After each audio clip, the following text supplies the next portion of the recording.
Hello, everybody. Colin Ferro here, aka Wingman. Excited to come and talk to you a little bit more about what Epic Experience has been up to this year. With that being said, our guest for this episode is not so much a guest, but our founder. We'd like to invite Nancy Ferro to come and share with us a little bit more today about what camps looked like this past year. Hello, Nancy Ferro. Hello, Colin Ferro. How are you? Oh, fine. Thank you. For those of you that may be tuning in that don't know, we are mother and son. We always have to put that disclaimer out there if you aren't aware. I've had some weird encounters in the past. That freaks me out a little bit when people think you're married. MZ.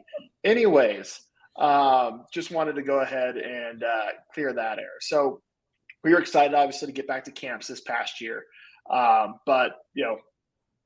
sorry, everyone. I'm going to refer to her as Mom. It's going to go back and forth. But Mom, how was your, the first full summer of camps since the pandemic? What was that experience like for you?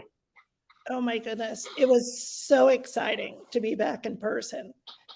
We held one camp in 2021, and then we stopped again because of COVID. So to get back to camp this year was amazing. To have people together in person and watch people just feel the connection with other survivors. I could go on and on watching a lot of tears, a lot of laughter, but in the end, just people finding their voice, finding they can do more than they thought they could. And I think COVID took so much of that time away to realize a cancer diagnosis doesn't have to take. And, as we look at 2022, 2021, pandemic life, all that, what did camps look like then moving in from 2022 into 2023? Well, it's exciting because we haven't done a winter camp since 2020, so 3 years. So we are super excited in January to be holding our first winter camp again. Winter camps are truly, they're magical at 8,500 feet up in the Rockies. So just getting back to the winter camps for 2023 is really exciting. Awesome. And for you yourself, what is your favorite part about being up at camp? Well, do you have like 3 days? No. No, not really. But seriously, I mean, just watching somebody push themselves a little bit further than, like I referred to before, than they thought they could. We have a lot of people that join us, especially for the summertime, and they're like, I don't even know how to swim. Why am I choosing to come to a camp where I'm going to go down the Colorado River and potentially be swimming in the Colorado River? And to watch somebody's excitement, and yes, a little bit of trepidation of what it all means, but to watch the excitement when they get out of the boat, it's magical. It's somebody just like, I can't believe I did that. And the conversations I've been, lucky enough to witness and be a part of. I always come back to one where we had a group of campers. They were mainly all young adults. There were 3 or 4 in the group that were stage 4.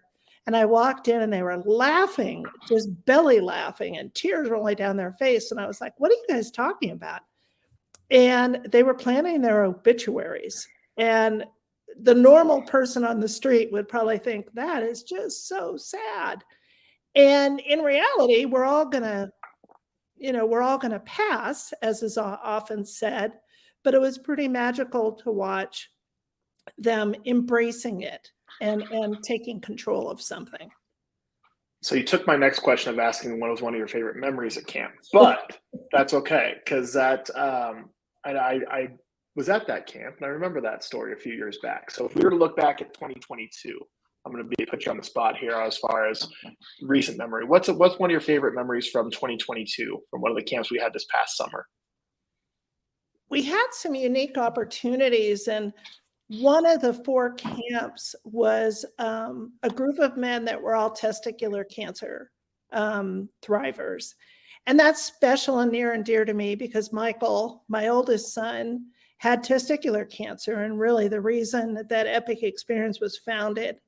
And to watch that group of men realize that it was okay to share their thoughts and what their experiences were, I think it empowered each of them.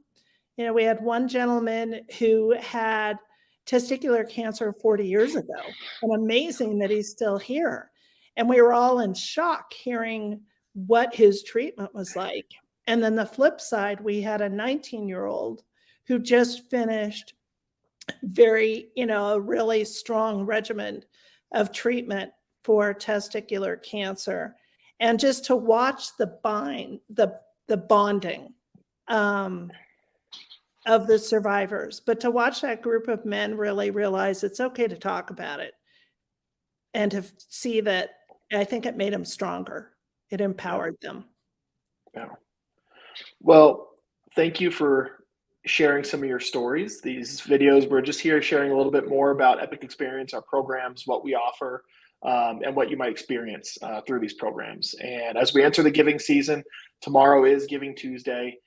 If you decide that Epic Experience is a nonprofit of your choice that you want to support, all the funds raised go to supporting these programs that we're sharing about.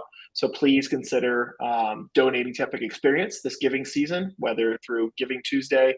We have a link in the chat for Colorado Gives Day, which is where we try and direct all of our fundraising efforts. So please, if we are a nonprofit of choice for you, you want to empower adult cancer survivors and thrivers with us, please consider donating and sharing with your friends. Mamalu, thank you for joining us, and we will see you all tomorrow for the entire operational team coming together to share with you why we love working for Epic Experience. Have a great day. Bye, everyone.